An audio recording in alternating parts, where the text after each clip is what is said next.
آج ہم بات کریں گے رحمان ڈکیت کی، ایک ایسا نام جسے کچھ لوگ خوف کی علامت سمجھتے ہیں اور کچھ لوگ اسے اپنے علاقے کا محافظ مانتے تھے۔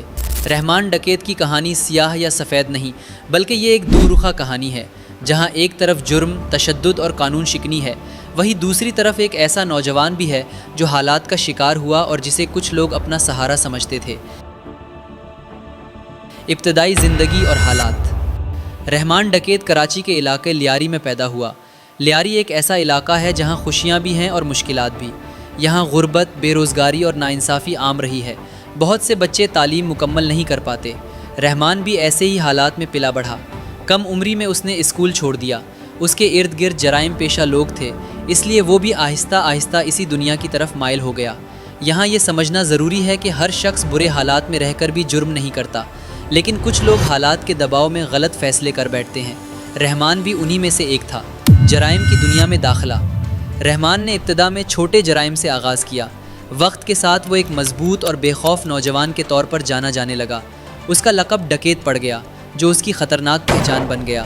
وہ گینگ کے لیے کام کرتا تھا اور جلد ہی گینگ کا اہم حصہ بن گیا۔ یہاں سے اس کی زندگی کا وہ رخ شروع ہوتا ہے جسے قانون اور معاشرہ جرم کہتا ہے۔ یہاں کہانی کا دوسرا رخ سامنے آتا ہے۔ لیاری کے کچھ لوگ رحمان کو صرف ایک مجرم نہیں سمجھتے تھے۔ ان کے مطابق وہ علاقے کے لوگوں کی مدد کرتا تھا، غریبوں کی مالی مدد کرتا تھا، طاقتور لوگوں کے ظلم کے خلاف کھڑا ہوتا تھا۔ کچھ لوگوں کے لیے وہ ایک غیر رسمی محافظ تھا، کیونکہ ریاست اور قانون ان تک وقت پر نہیں پہنچتے تھے۔ لیکن سچ یہ بھی ہے کہ اس کی طاقت خوف پر قائم تھی، اسلحہ اور تشدد استعمال ہوتا تھا۔ بے گناہ لوگ بھی اس صورتحال سے متاثر ہوتے تھے۔ یوں رحمان ایک ہی وقت میں مددگار بھی تھا اور خطرہ بھی۔ طاقت، سیاست اور تشدد۔ وقت کے ساتھ رحمان ڈکیت ایک طاقتور شخصیت بن گیا۔ اس کا اثر صرف گلیوں تک محدود نہیں رہا، بلکہ سیاست اور علاقے کے کنٹرول تک پھیل گیا۔ یہاں مسئلہ یہ تھا کہ طاقت قانون سے اوپر چلی گئی، ذاتی انصاف کا نظام بن گیا، تشدد روزمرہ کا حصہ بن گیا۔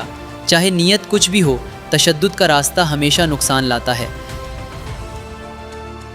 پولیس اور ریاست سے ٹکراؤ۔ رحمان ڈکیت کے خلاف پولیس نے کئی کارروائیاں کی۔ ریاست کے لیے وہ ایک خطرناک مجرم تھا جسے روکنا ضروری سمجھا گیا۔ دوسری طرف اس کے حمایتی اسے ایک ایسا شخص مانتے تھے جو سسٹم کا شکار تھا۔ یہ ٹکراؤ دراصل طاقت بمقابلہ طاقت، بندوق بمقابلہ بندوق کا کھیل بن چکا تھا، جس میں سب سے زیادہ نقصان عام شہریوں کا ہوا۔ انجام 2009 میں رحمان ڈکیت ایک پولیس مقابلے میں مارا گیا۔ دیکھ سکتے ہیں کہ بہت ایک زوردار دھماکہ سنائی دیا ہے اور فائرنگ کا سلسلہ دوبارہ شروع ہو گیا ہے۔ آپ دیکھ سکتے ہیں کچھ لوگوں کے لیے یہ انصاف تھا، کچھ کے لیے ایک محافظ کا خاتمہ، لیکن حقیقت یہ ہے کہ اس کی موت نے تشدد ختم نہیں کیا۔ لیاری کے مسائل وہیں کے وہیں رہے۔ ایک اور نوجوان کی زندگی ضائع ہو گئی۔ یہ انجام ہمیں سوچنے پر مجبور کرتا ہے۔ رحمان ڈکیت کی کہانی ہمیں یہ سکھاتی ہے کہ انسان مکمل اچھا یا مکمل برا نہیں ہوتا۔ حالات انسان کو بناتے بھی ہیں اور بگاڑتے بھی، لیکن غلط راستہ آخرکار نقصان ہی دیتا ہے۔ اصل حل یہ ہے کہ نوجوانوں کو تعلیم ملے، انصاف سب کے لیے ہو اور طاقت کا جواب طاقت کے بجائے کا قانون ہو۔